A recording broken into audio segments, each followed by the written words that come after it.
Well, one of the few stories that I have been able to share some exclusive news on is the one we're going to center our news discussion around here today, and that is all things CM Punk and AEW. Now, obviously, Sean, I am somehow involved in this conversation about CM Punk and AEW ever since the Well, it's All your Elite. fault. It's your fault completely. It's you caused this.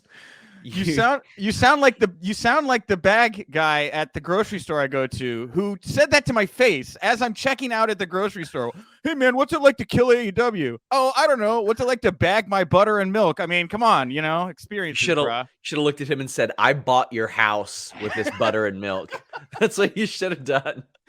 Yeah, so I don't think I killed AEW or this is all my fault. We'll get into who can finger point anyway here, but I'm somehow now involved in this story. It made it so much easier to get people in and around this story to talk to me once they saw that I was somehow involved with it. And then now I know entirely too much like somehow you do as well, Sean.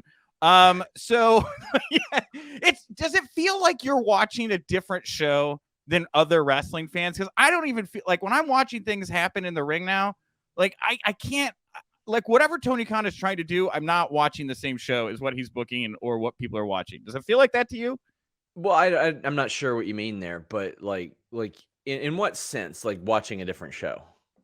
I'm watching the way people are reacting to things. I am watching who is booked with who and when and Sure. where. I am watching the nuance and Yes. I'm listening to the verbiage. There's just little things that I watch now as somebody who knows too much. I'm like, what's going on there? And I think too much a lot of the times because of that, I think. I think that I've been doing that with AEW for such a long time because of the Cody Bucks Right. Omega thing anyway, because I was just waiting for those two worlds to clash and now they may never do it. I was like, surely they're going to do this big hot angle with Cody and the Bucks and the Elite one day, but no, it was off into the Cody verse, and it's starting to look a little bit more like that now as well because of the CM Punk collision verse, I guess. Yeah, it is. As much as people don't want to try to find the comparisons to what happened with Cody and the Elite and Punk and the Elite, and I got chided a little bit, by Cody, who said, because I went on Meltzer's show and was making that comparison, and Cody went on Twitter and was like, "I love the Elite, finger bang, too sweet, whatever." And fine, I'll take it your word, okay? But there does seem to be a lot of similarities here with just the way that there's an inability to communicate and find common ground to do business together that I do think is history repeating itself a little bit. You agree with that? I do too. Obviously, things didn't degrade to that point with Cody, and I don't think they ever would. Right.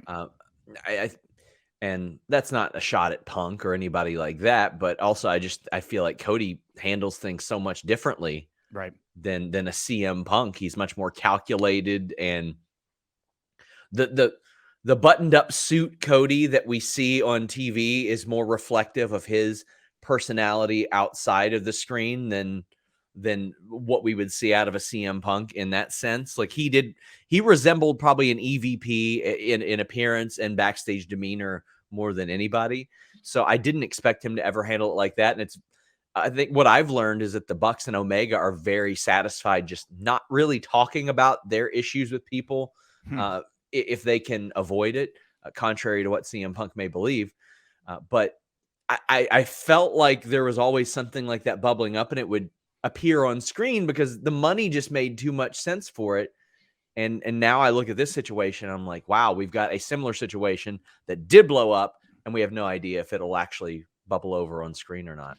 Well, let's go back a little bit here first. So before we get to All In or All Out and where we're at right now, I wanted to take a little bit look back at how we got here. First of all, before Punk even gets into the company, I was under the impression AEW had tried to get Punk early on and were unsuccessful in doing so. Does that sound familiar to what you were hearing? Yep, they had been in talks with him for quite some time. I can tell you that one of the only times that I did get anything from Colt Cabana on this situation was me reaching out around the time that I reported that he was coming in. And Colt said, "Oh, I don't know if it's any more likely than the other times that I heard they were talking to them." So he had been aware of that, Right. at least as of then. And I was like, okay, well, he's coming in, just so you know, type of thing. Just to see what I could find out, what the locker room morale was in that sense. And to his credit, he hit me with I don't really want to talk about him. It's not good for my mental health type of thing. And I Sure. said, all right. But it had been clear to me that they had been talking for quite some time. And I think Punk even mentioned that, like before Brody's passing, they had been in talks, and that situation and how quiet the locker room kept that particular situation appealed to him, and he thought that reflected well on them. So when they weren't able to get Punk early on, it was really not a secret in wrestling circles that Punk and Cabana were not on good terms, right? Sure. Like something had happened. Nobody really knew what had happened. We all knew something had happened at the trial. There was all these, there's all this random speculation. So when they weren't able to get Punk, I'll never forget being in the media scrum. I don't remember exactly which show it was. Maybe Double or Nothing, like 2021, 2020. But somebody asked about Cabana, and Tony was like, oh, yeah, he works here now. Never got the All Elite graphic, right? Tony never put out the tweet or anything like that, but did confirm Colt was with the company or Scott was with the company. And I was very surprised by that. As soon as he said that in the scrum, I was like, they're not getting Punk. Like, it felt very weird. It did. It was like, you're not going to hire this guy at the same time you're bringing in Punk. It just felt a little weird to me, the timing of when Cabana was brought into AEW. I don't know if that felt at the time interesting to you or not. It did. And that's when I had heard, oh, well, maybe there have been some discussions with Punk, but nothing. You always hear stuff like that, right? Like for years you hear this network wants Punk on this show, et cetera, et cetera. So that wasn't anything not necessarily groundbreaking, but that you're right. When that happened, I was like, oh, so maybe things fell out there, because I would have loved to have heard whatever kind of conversation that Tony and Punk had next, because that certainly hasn't emerged. Right. Because right. how is that not broached? See, the thing about the whole Cabana Punk thing is I don't know that I don't really feel like Tony has an allegiance to Cabana necessarily. Like, I feel like Tony always wanted Punk, the action figure. Like, Cabana was somebody who's friendly with the Young Bucks, had obviously helped a lot of people in the locker room sell a lot of shirts, open the door for podcasting. There's certainly a case to be made that Cabana, if there's another table outside of WWE, deserves to sit at that table, right? With that, though, at the same time, you have this understanding. It's probably not going to make somebody that I am interested in getting very happy. So was the hiring of Cabana meant as something for the good of the company? Was it meant as assigned to CM Punk, who were negotiated broken down? I don't really know. I don't really know if we'll ever know. But that was a very interesting move, I thought, at the time. As it appeared, they were circling in on signing CM Punk, right? Yeah, Yeah, for sure. And again, that's one of those stories that I've asked about numerous times, but Tony's not going to say anything out loud about that. No. And Punk has made it abundantly clear that he doesn't like wrestling media. Like, I don't know if you remember, but when I was in that scrum with him, he's like, I'm going to call on Sean and ask him why I have him blocked. I knew why he had me blocked. It's because I sent him a tweet. He went to my profile. He saw Wrestling Writer, and he said, goodbye. Right. And at that stage of his life, why wouldn't he have in like 2015, 2016? He wanted nothing to do with media. Still wants nothing to do with media. So we're not going to really probably ever get those answers. Correct. Yes. And we'll get to, Punk. He texted me the day after All In and stuff like that. And we seem to be fine, right? No bitter heat there. But yes, yeah. It's a complicated relationship Philip Jack Brooks has with the press. So Cabana comes in, time goes by, Punk comes in, and now with Punk coming in, shortly after, we start to hear these reports that Cabana is being like relegated to Ring of Honor. There's maybe a situation where Punk's not wanting to work with Cabana. This, in general, I'm not exactly sure where all of it came from. This narrative starts to form that Punk is somehow responsible for Cabana moving to Ring of Honor. Correct? Right? Yeah. That's okay. So I had first heard about this story in March of last year. That, okay, well, Colt wasn't going to have his deal renewed, and a lot of people were pointing the finger at Punk. Wasn't from the Bucks, it wasn't from the Elite. That's about all I can say. I'll never out a source, but I'm happy to clear up in this situation who it wasn't. And it Sure. wasn't them, and it wasn't Colt Cabana, because he long before that had said, "Don't want to talk about this guy for my mental health." Right. But that was certainly the discussion around Revolution 2022 and the subsequent weeks, which was long before a lot of the reports had even emerged about it. But that was a discussion, and it was among some people that were Punk supporters and Punk allies and things like that. Yeah, and I'm not entirely like, I've heard from a lot of people. I have not ever heard of anybody saying directly that Punk was requesting anything.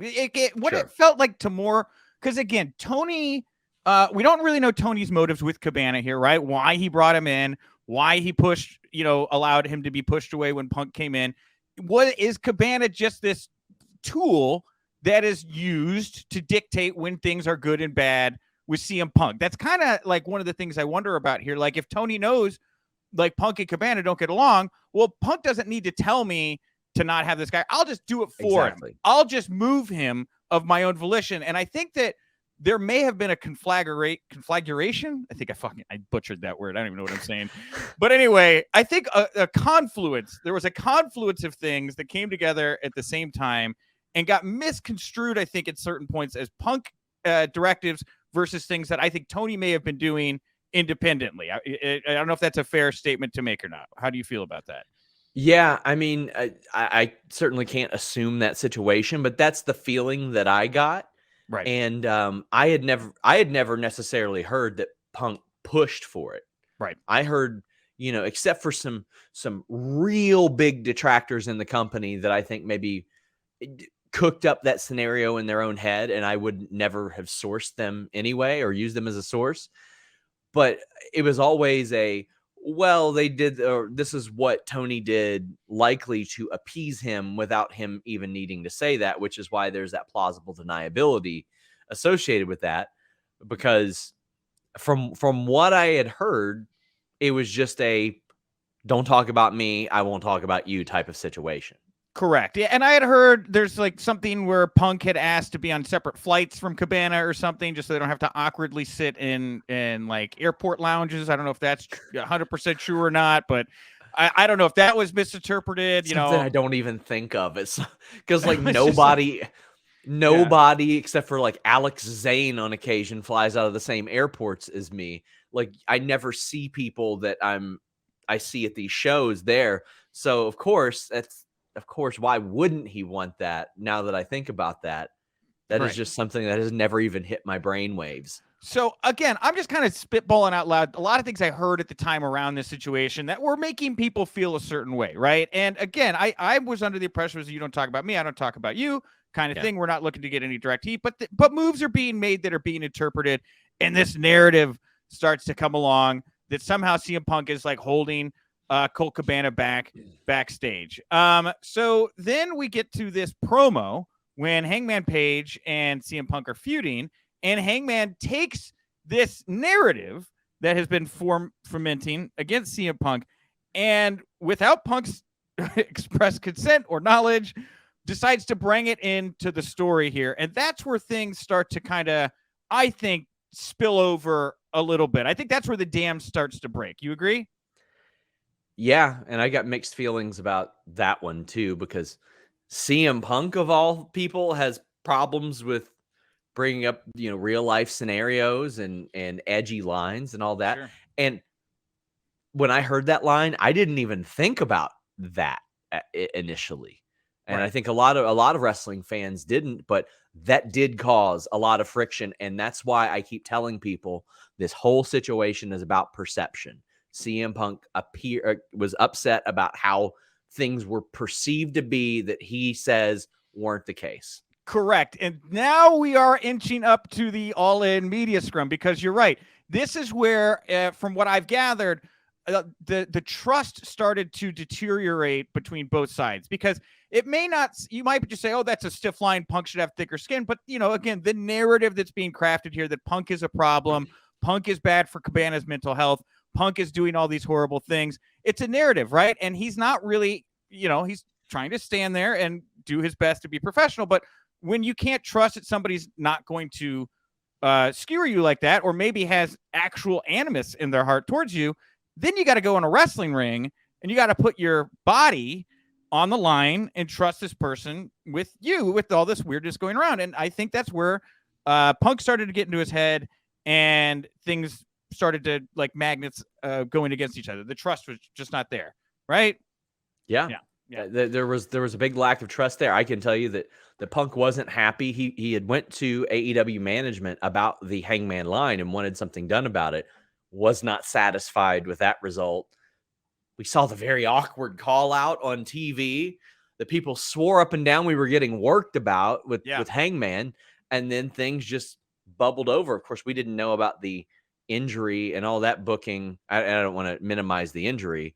It's just the injury that he talked about. There were so many little things throughout all this that Punk kind of spewed out over the course of Brawl Out, the All Out thing, and then the Instagram post. It's so hard. Like, I think you got to draw like an actual timeline to put the allegations on there. Well, and that's what I'm trying to go through here, because if you go back, you're right. At that moment where the Punk wanted something done with Page about this promo line, if Tony Khan had wrapped his arms around that situation and gotten those guys into mediation at that moment and said, we can't have this, right?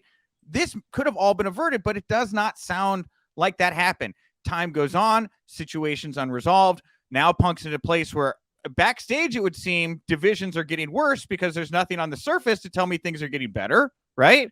And I remember an interview Hangman did with you in June, where he was like, I don't really want to talk about that type of thing. Well, and I asked Hangman and Punk both about that promo in the media scrums after their match. And yeah, Page seemed very non-committal. Punk seemed upset that I asked him about it. He seemed upset every time I asked him about anything, to be quite frank, during this period of time. But we were just trying to get in on what was going on here. So yeah, we get to the point then Hangman, he calls out Hangman. He does the snow angels in the ring. And then the week before All In, there's this fan that yells out something about Colt Cabana while Punk is in the ring talking about his foot. And Punk just blasts him. He calls him a fat boy, I think, and like talks about how he can't find women. And at that point, you know, that things are kind of hanging on an edge, right? And looking back on it, because I really wanted to try to refresh my memory about everything that built into what was going to all. A lot, dude. But looking back, like, how did we not know this was going to happen, right? Right. I got the feeling, because I had heard around Double or Nothing, Punk met with AEW management, and I was like, well, how serious could that possibly be? And I dug and dug, and when he went away in the summer, like, you didn't hear much from him or his people or anything like that. So it was very quiet, and then he returned, and there was the hopping around on one foot when he was supposedly still hurt, calling out Hangman, and I'm like, later we find out he was not cleared. There's so many little things that led to this apparent explosion after All Out. Yeah, and again, you know, knowing this is all happening, I just don't know how cooler heads didn't prevail, because it got to a point where violence became involved, right? And so now we find ourselves at All In. Punk has just won the title. He's covered in blood, walks into the room. We've all seen the video 100 times. Do you consider yourself a journalist? Who'd you do improv with? Nick, you blew my spot. Then he goes into everybody else. Bad night for everybody but Nick Hausman. Great night for Nick Hausman. So everybody. And Mindy's Bakery. A fantastic night for Mindy's Bakery. Still haven't been. Anyway, I don't want to go down that rabbit hole. So I'm sitting here and I'm taking all this in. You go back and you watch some of the stuff now, the security guards leaving the room, the whisper Chris Jericho gives to Tony Khan. There's a weird moment where I asked Chris Jericho about his advice, because he had done this meeting a week before with everybody about trying to keep things under wrap. And while he knows that this wild brawl is probably going on in the other room, he's like calmly talking about the need to keep things internal. It was just a weird juxtaposition looking back on it. Behind the scenes, obviously, after Punk had left the room, what it sounds like happened here, and we're going to piece this together from like a bunch of different data points based on just roughly what we all know. And Sean, you stop me if I'm saying something that doesn't sound right, or you can add color to it. Punk's in his room with Ace Steel and his wife and his dog. The door is closed to some extent. Yes. The Bucks arrive with Kenny Omega, Megan, right? From AEW. Mega. Mega. Okay, Mega, sorry.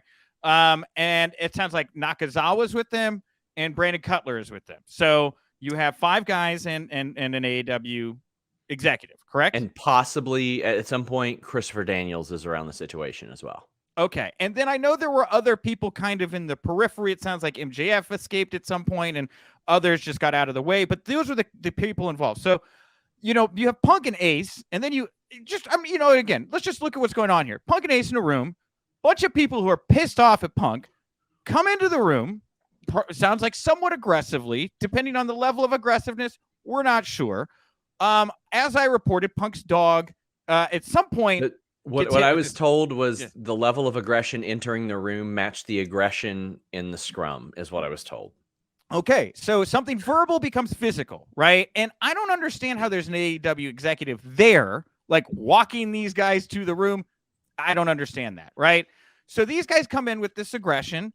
I've reported, based on what sourcing I had, that Punk's dog got hit by the door, right? Mm-hmm. And of course, Punk has shared a photo of Larry missing a tooth now that he apparently had to get pulled. And I can tell you guys that is absolutely a claim of CM Punk's. I can completely back that up. That is something that CM Punk has claimed, is that his dog got hit in this situation. Yeah. So you're sitting here, your dog is hit. These guys are coming in, and Punk reacts, punches them. Sounds like I think one of the Bucks first, and then everybody gets involved. The melee, Ace Steel's biting Kenny Omega. He throws a chair. This thing goes on. From what I've heard, like 8 minutes, 8, 9, 10 minutes. It was a very extended, long situation. I had reported that even Punk and Omega spoke up, like had a brief interaction afterwards. And it was Punk being like, listen, I don't have a problem with you. We can keep talking about this type of thing. And Omega's like, yeah, but Ace Steel was still doing his thing. And they're like, to hell with that. Yeah. And it never got followed up on. Because I remember Punk leaving that room. And I think I was the last person to talk to him. Because I remember standing up and saying, Punk, dude, you were always cool to me.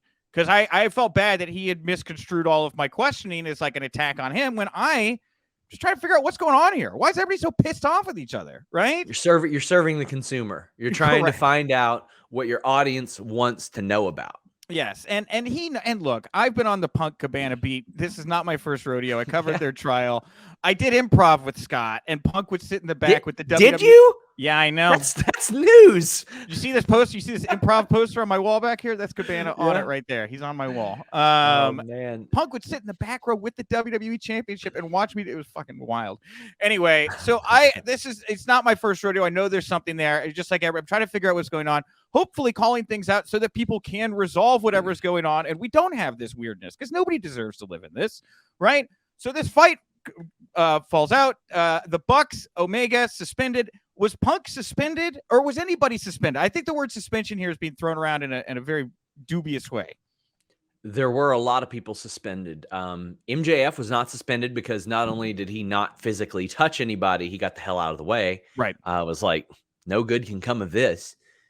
Omega, the Bucks, Daniels, Cutler, and Nakazawa were all suspended in some capacity. And I know it was some sort of suspension because Kenny Omega was slated to go to Japan and did go to Japan, but was supposed to go for AEW for Tokyo Game Show and didn't end up doing that. So some of the other suspensions were lifted, I believe, Nakazawa and Daniels, because it was clear that they were just kind of breaking things up. But the Omega Bucks stayed around a little bit longer. The Punk thing is a little bit more difficult because AEW is very staunch on we pay our injured wrestlers during the time they're injured. And he was already injured. Right. So for them to be like, oh, well, you're suspended, it would have been very superficial at that point anyway, because he was out for a period. And like, what are you going to do? Not give this guy a check while he's injured from something that happened under the auspices of your company? So right. I felt like that was a very awkward, weird situation they were in there. And I've had people mention, like, they could say now between June is when he's suspended since he's healthy now. Yeah. I thought it was always very interesting to me that Punk wasn't suspended, because you can, even if he's injured, you can just send the signal, all parties here at fault equally, which I don't know internally was sent. There was no police report filed, to the best of my knowledge, coming out of this thing. And so, again, you have a guy feels threatened, guy responds. One side's a threat, one guy's a response, right? And I don't know that the elite really loves that narrative, right? In fact, I think they hate that narrative, right? Like they're working overtime to paint CM Punk as the aggressor based off of what he said in the scrum, which again, probably not great, not good, not even good, right? What he said in the scrums there. I think he's bad. I thought it undermined a lot of what the company had accomplished, and I do think it's important. Like, it wasn't just the elite that sort of did that. There was a talent meeting a few days after this that was led by Bryan Danielson, Chris Jericho, and Jon Moxley. That was like, okay, this guy says that people here haven't done anything. We've headlined big shows, Tokyo Dome, WrestleMania, stuff like that. Like, they can't say that about us. And it was a very much a, if you leak information, just don't leak your dirty laundry type of thing, because that's what led to all of this from somebody. If they'd have just, man, I have no idea how these guys got walked to Punk's room. And I get it that he said, my door's always open. And if it wasn't open, I guess you can kick it in. But, I don't know how these guys were walked to this guy's locker room. There's no way you couldn't see what was going to happen, right? It was very, very fiery, keeping distance, mediation, calm discourse. If they'd have taken Punk, gone to his room and said, Punk, you got to go, man. People are pissed. You got to get out of here. We're going to figure this out tomorrow. Take the title off him, make him sit at home, punish him that way, reward the elite. They don't have to be put in this position that they're in now, right?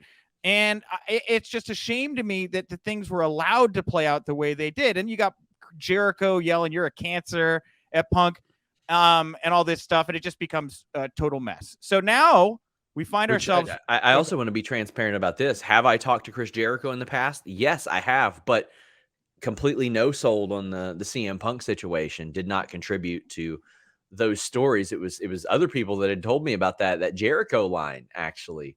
Well, okay. And man, like, the one thing consistent is that nobody that was there has talked directly to me about this situation, but I have collected information based on people that they have talked to, and sort of had to compare notes as to what matches up on what side. And that can be very challenging because, of course, people are going to omit a dog got kicked, or a door got kicked down, or this person threw the first punch, or this person was throwing chairs. Around the last round of me really talking to people, I found out there was a completely separate production employee that got hit with a chair as well. Like, wow.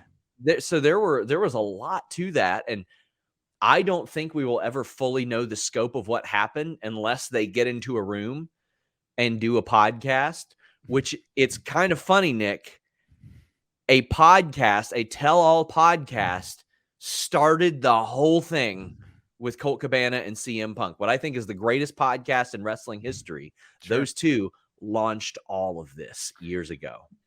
Yeah, it is. It is what set all of this thing into motion. That one conversation where, Punk took aim at Dr. Aman. Well, here we are now, and it looks like, based on the most recent reporting, I'll start with your reporting. I'll pepper in some Observer reporting, and then we'll just kind of do a free-flowing session here to wrap up the show. Sure. So you're saying, based on what I'm reading your reporting, Punk's willing to return, work with the elite, although that feeling does not appear to be mutual. Working plan would be for June 21st, return at Wintrust here in Chicago, or sometime around then. This would maybe be around the time that another show, a Saturday show, is going to be coming about. Maybe announced. We'll get to an announcement in a second. Could be a brand split. Punk is also open to wrestling outside of AEW, whether that's ROH or New Japan or wherever. Different conversation. I should say I wasn't told specifically. I did say that he was open to wrestling outside of AEW, but I wasn't told if that meant ROH, WWE, New Japan, or wrestling the Young Bucks in PWG, as he once said. Sure. In a bingo hall, which he Instagrammed out. Yeah. In regard here, I'll throw in the Observer stuff. We'll get to Jericho's. The Observer is saying that the Saturday shows will be 2 hours, have equal star power to Dynamite. So confirming the brand split, which I think Zarian said is going to be like maybe a soft brand split, maybe harder. We'll find out. But Punk's return announcement, possibly the new show, those could be announced at Warner Brother Discovery's upfronts on May 17th. So about a month from now, to give everything a nice little zhuzh, a nice little push here as we move into the summer. AEW does have a Saturday show on July 8th. The hope is to have that show going, the Saturday show, before then, according to the Observer, though no other Saturday dates have been announced. And lastly here, I will throw in, there is this in-person meeting between CM Punk and Chris Jericho, and I believe that Alvarez has come in and said FTR is going to be there. Was there somebody else? And there's FTR, Punk, Jericho, and Tony. Yeah, I can't confirm the FTR aspect of that, but I had heard there has been for quite a while a meeting planned between Jericho and Punk. Yes, I have heard the FTR thing. So I do believe that FTR will be involved in that meeting in some kind. I'm very dubious that this is about them working together, though. I don't think Punk wants to work with Chris. You know, I don't get that vibe at all. And so okay, go ahead. The vibe that I get is that Punk is under the belief that Jericho wants to be able to take credit for bringing him back in, etc., and all that, because I had somebody that's very familiar with him say, how would you pitch a Samoa Joe CM Punk storyline into this environment? And I was like, well, I would, like, hypothetically, I would just have Samoa Joe quote tweet a CM Punk story and say, fuck him, good riddance. And then people are going to go, oh, him too? Yeah. And that's it. And then he says nothing else. Yeah. Nothing else till then. So I got the feeling that that was one of those things. And again, not from Punk directly, but I got the feeling that that was probably the direction it was going. Sure. Yeah, I don't know that Jericho, I don't know why Jericho is the one they're going to have sit down with Punk. I get it. You want somebody to represent the locker room.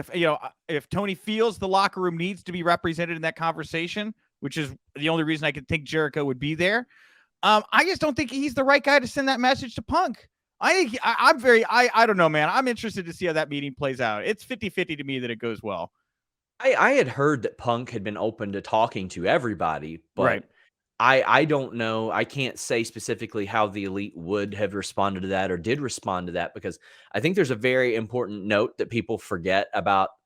Maybe they don't forget about the Elite, but if they don't like this guy and they don't even feel safe working with him or don't want to be around him, they're renegotiating contracts right now. So if I'm the Elite, I go to Tony and I say, we're not comfortable working with this guy, but you know what would make us comfortable working with this guy? This much more money. Because we know what he's making. This is what we're making. And I can tell you, based on the numbers that I had heard, a gigantic discrepancy there. Yeah. I don't see Tony. I don't think Tony sees him in the, I don't want to talk dismissively of the Bucks. I know they've done a lot of good things for AEW, but I don't think Tony sees him in the same ballpark as CM Punk value wise. I think he should in this situation. I mean, if I were Tony Khan, I'd be doing whatever I could to mend fences with Punk and the Elite, FTR and the Elite, Punk and Hangman, Punk and Cabana, if you can, for the love of God. That's not going to happen at this point. I know it's not going to happen. You know that's not going to happen. I know it's not going to happen, but I would at least make the effort. I would try to do it, because Punk has 2 years left on his deal. You have his remaining programs mapped out over that period. Punk, I don't want to pretend to speak for Punk or get into his head or anything, but I would think that he would see Cabana at fault for all of this, which is, I think, something I've heard from others, which is, even go back to the beginning here. I don't want to talk about it. Could have stopped there. It's bad for my mental health, right? Now you're casting immediately Punk as this bad guy who has hurt you, right? It's this. Well, I didn't get that. I didn't get that feeling. But if you say it, but that's the thing, is it does. It's like this subliminal casting of this person hurts me, bad for my mental health, and little things like that. This person has a bad reputation. Nobody's liked Punk. Nobody ever liked Punk. These little microaggressions backstage. Hangman Page doesn't just walk out there and say that because Colt Cabana said, I don't know. He makes me feel sad, when we're around. No, that's not why Hangman Page goes out and says that the way he did to Punk's face. I just don't believe it. Well, I mean, there are situations okay, for example, I wasn't looking forward to covering All Out last year because of the MJF situation. Because I was like, I hate to use the term PTSD because it's very dramatic, but I was like, oh, Jesus, I don't want another one of these weekends. Little did I know it would be even worse. Yeah. But I had said even to people close to me. I was like, that was not a good weekend for my mental health. But like, I wouldn't have necessarily, that wasn't because of MJF or anything. It was because of a lot of the responses surrounding it. And it is like, you've seen anytime anybody reports anything about CM Punk, positive, negative, indifferent, it's one of those things where people will see a bias wherever they want to see bias. They'll say, you're in the Elite's pocket, you're in Tony's pocket. Oh, you're putting this out there because WWE wants AEW to look bad. Like, there's any number of situations where people create a bias or a narrative around that. So, I mean, I could see why somebody would just be like, I don't want to talk about it at all. And to Punk's credit, about the only response I've ever gotten out of him was, really wish nobody would talk about me whatsoever and I would stay out of the headlines type of thing. And that's really the extent of that, which is what made these people are being Punk's mouthpiece tweets and things like really weird. It's like, yeah, he would rather not be talked about, from my understanding. Exactly. Yes, because again, the communications I had with him after All Out, I mean, this guy tried to go in on me first. He wanted to make me the appetizer for the all-in media scrum dinner that we were all about to eat. And he screwed up, right? Screwed up, said some stuff. He wasn't fully informed, reached out, apologized, said I shouldn't have done it. I said, dude, you've always been cool to me. No heat here on my end. And we moved on. And it sounds like he was capable of clear-headed thought to do the same thing with Kenny Omega the same night. So, it's really just a shame. I hope AEW learned from this situation about mediation with talent. I mean, a happy locker room is a good product. That is something that Triple H has said repeatedly here in the past few years. And now that he's got the book, you can see, well, Vince is back. We don't have enough time. But, when he had the book, he was putting together a locker room that maybe not everybody was thriving, but there were people there that other people had missed and liked seeing around and liked seeing them treated well. And it gave them the assurance that they were in a place that cared about them and wanted to craft an environment where they were happy. I can tell you, I heard a lot. Like, I always seek out the positive locker room morale stories as well. And people are like, oh, you're doing PR for him. Well, no, I can tell you that when Dakota Kai rolled out there at SummerSlam, I got like a dozen happy WWE talent messages that were like, oh, this is good. This is great. This is a statement that's being made. Vince rolls back in for one night present, turns into the Tasmanian Devil, eats the script, then leaves. And you saw how bad the morale was. So I think that everybody kind of recognized that situation. You want a happy locker room. For so long, the thing was, oh, there are no negative AEW stories. Well, now you got them. Yeah. Well, I guess to put a button on all the Punk stuff, because then we'll play the after thing. We've gone a little long here, but the final thing is this Saturday show, right? And you DM'd me after I asked Tony Khan my question at ROH Supercard that I had asked Tony Khan a loaded question, and it was like in code because I knew the story, but I didn't know if the Saturday show was what his big announcement was, which became Wembley. And I knew that if I blew that for Tony, I would never, ever be back in a scrum again. So I just had to couch it. I had to couch it as like, oh, I hear you're considering expanding into a different brand, maybe creating separate rosters. It's a way to deal with talent, like, again, all in code. And now, of course, we're seeing, Saturday show, separate rosters, Punk on one brand, the Elite on the other. Does this feel like a viable solution to you, or do you feel like without the hatchet being buried, this is just another powder keg waiting to blow up? I don't think it's a viable solution, because if we're getting 2 more hours on primetime on Saturday might be a worse night than Friday for a TV show. And what are they going to keep Rampage? That sounds like not a good idea. We don't need 5 hours of television of 5.5, or wait, no, All Access is 6. That's a full hour. Plus, are you lumping in Ring of Honor? Oh my gosh. It's too much. It's too much. Like, we got to this point a few years ago where the wrestling on TV was very, very saturated, and then it scaled back a little bit. And now it's right back there. Right back there. It's hard. It's going to be hard for people to keep up. They're going to have to make decisions on what to not watch, and people have already made the decision to not watch Rampage. All right. Well, we're gonna put a button on all the CM Punk AEW talk for today. We'll have Sean back down the road. We'll do another deep dive into whatever story we happen to be knowing too much about at the time.